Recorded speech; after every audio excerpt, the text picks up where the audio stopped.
There's nothing like fresh flowers, and take a look at these in full bloom and parading through the streets of Medellin, Colombia this week. The annual Ciateros Festival celebrates the country's status as a top exporter of beautiful blooms. About 500 green-thumbed gurus make their way down the street with designs strapped to wooden frames on their backs. This festival gets its name from the Spanish word silla. It means seat or chair. It recalls a time when local farmers, usually peasants, strapped wooden chairs on their backs to carry their produce. Nowadays, the word ciatero is used for anyone who carries something in a wooden frame on his or her back. The world buys about $1.5 billion worth of Colombian flowers every year.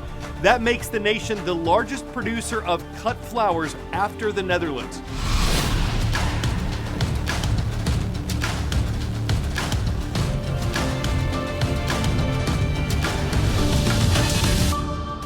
What a beautiful way to start the show. Welcome to the world from A to Z. I'm Carl Azuz, spelled with an A and a Z, and it is great to see you this Thursday.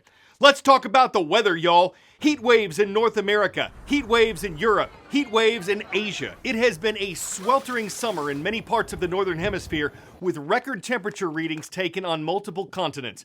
Many news reports have blamed climate change for this, saying that human activities over the past 100 years have put more greenhouse gases into the atmosphere, which are blamed for pushing temperatures higher. But there are several other factors at play here. For one thing, there's a solar cycle, a regular rising and falling of energy output from the sun, and scientists say that's currently on the rise, possibly impacting global temperatures. They add that El Niño is back this year. It's a natural warming of surface temperatures in the Pacific Ocean, and that can affect temperatures and weather around the world. And then there was this, the eruption of an underwater volcano in the South Pacific islands of Tonga. That happened in 2022. It shot a tremendous amount of water vapor into the air, and research that came out about it last year suggested the eruption could temporarily raise global temperatures. Whatever factor or number of factors are causing this, millions north of the equator are singing, "Baby, it's hot outside." According to AAA, the national average for a gallon of regular gasoline is up 29 cents from 1 month ago. There are a combination of factors at play, including extreme heat in some parts of the country that is pushing up prices at the pumps. At the gas pumps, a summertime surge. According to AAA, the national average for a gallon of regular gas is $3.82, still 23 cents lower than 1 year ago, but it's 25 cents higher than when the summer driving season started Memorial Day weekend. As key states like Texas and Louisiana swelter in the summer heat, refineries have slowed down. Temperatures above 100 degrees have prompted temporary outages and cut supply. Refineries are exposed to the elements, and so refineries can't escape the heat.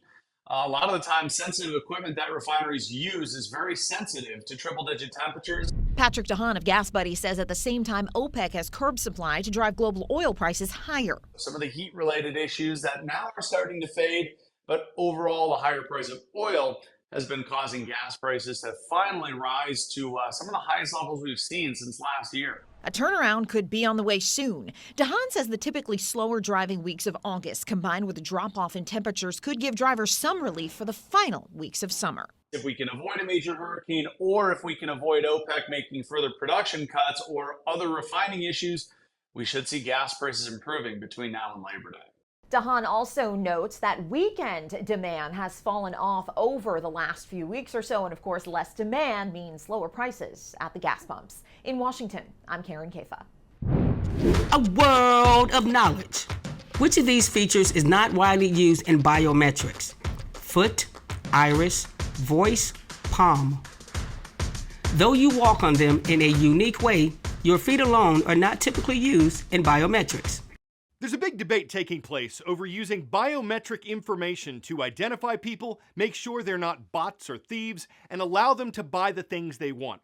Like your fingerprint, your palm, your voice, your iris are unique to you. Amazon recently rolled out a process in its Whole Foods stores that allows people to pay by scanning their palms, no phone or no wallet necessary.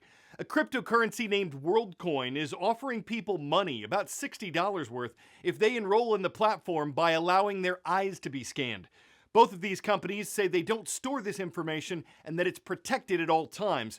But there are concerns worldwide about privacy and security.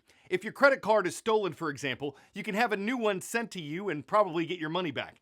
What happens if your biometric information is somehow stolen? Concerns about issues like this have led the African nation of Kenya to suspend WorldCoin. Critics have said laws need to be put in place to determine how private companies handle biometric data. So on one hand, new technology that aims to verify who you are and keep your transactions secure. On the other, new technology that could store your unique identifying characteristics and makes privacy advocates insecure. On this date in world history. How often do you get the chance to talk about President James K. Polk? Well, you do on August 10th because it was on this date in 1846 that the 11th U.S. leader signed the act that created the Smithsonian Institution. The funding for it came from a British scientist who never visited America, but who wanted his estate to go to the U.S. government for, quote, the increase and diffusion of knowledge. In other museum news, the Louvre opened in Paris on this date in 1793. It would eventually become the most visited museum on the planet. And while we're in the French capital, let's not forget what happened to King Louis XVI on August 10th, 1792. The monarchy was overthrown then, Louis and his family were put in prison, and the former French ruler was later executed. Kicking off this next story with an incredible view from a soccer field. This field near Mexico City sits smack in the middle of an inactive volcano. Amateur teams face off for some heated competition each week on this one-of-a-kind field in Mexico's Tioca volcano. Perched nearly 9,000 feet above sea level, it's surrounded by thick trees and many mornings a dense fog. Before it was a soccer field, it may have been a ceremonial site. Some say its name means seat of the gods. But not much more is known about the volcano, not even about when it was active. The city made the abandoned area into a soccer field decades ago. Well, because there's a lot of vegetation, you can't even see that it is a crater. It is just a jewel. The ball doesn't go very far.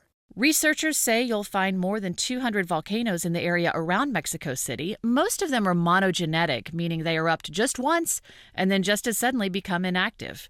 40 miles away, though, another volcano has started kicking things up. It's been more and more active since last May.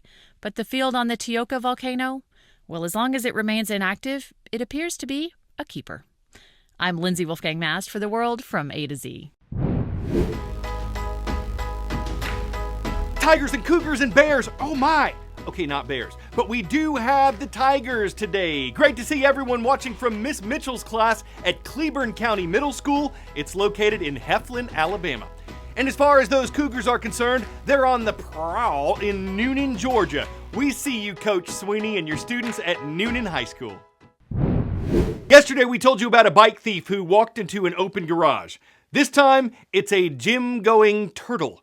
The rascally reptile probably wasn't headed for the treadmill when he meandered into the Iron Knight gym in Florida, but the manager, Nikki Baker, did have to use a little brawn and brain to get it back out again. After gym goers saw Nikki's social media posts, someone wrote a 5-star Google review of the gym from the turtle's point of view, even offered me one of their towels. However, I decided not to enroll because I am a turtle. Eventually, the animal walked out and off he went, perhaps to get a workout somewhere else.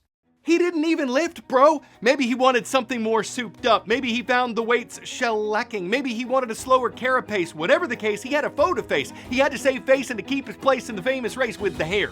Well, it's time for us to get out of hair. I'm Carl Azuz. That's The World from A to Z. You are the best part of what we do.